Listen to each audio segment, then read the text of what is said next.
Aquesta exposició és una exposició que reflexiona al voltant dels intents més o menys utòpics de construir espais per viure millor en comú.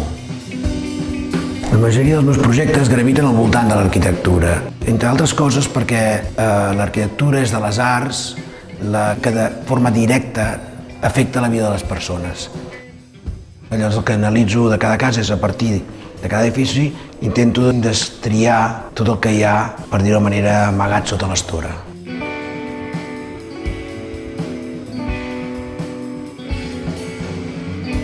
Bé, aquí estem ara en el dispensari antituberculós, que ara és un centre d'assistència primària del Raval, que va ser construït l'any 34 per la gent del GATPAC, col·lectiu d'arquitectes que havien adoptat els preceptes, les idees de l'arquitectura moderna d'aquell moment. Ells estaven relacionats, molt relacionats amb Le Corbusier i amb els grans arquitectes més avançats d'Europa i del món.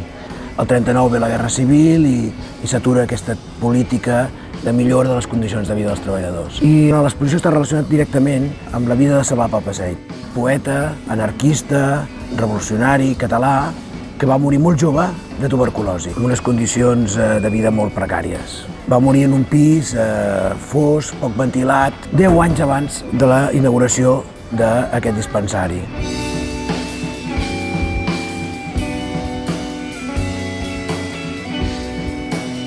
Estem a la Casa Bloc, un edifici dissenyat per al GATPAC, igual que el dispensari, durant el període de la República, per construir vivenda de qualitat, digna per la classe treballadora del barri de Sant Andreu.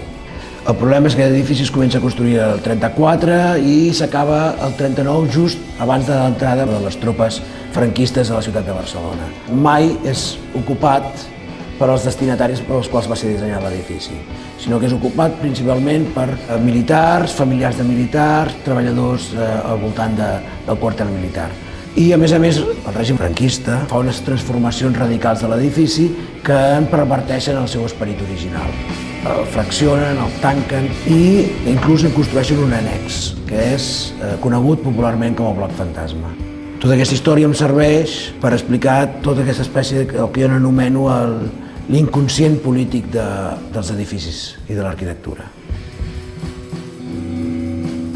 Un dels temes centrals que travessen tota l'exposició és precisament aquest anàlisi d'aquesta espècie de distància que hi ha entre els projectes utòpics i la seva intent de realització, els seus fallos, els seus fracassos i els seus èxits.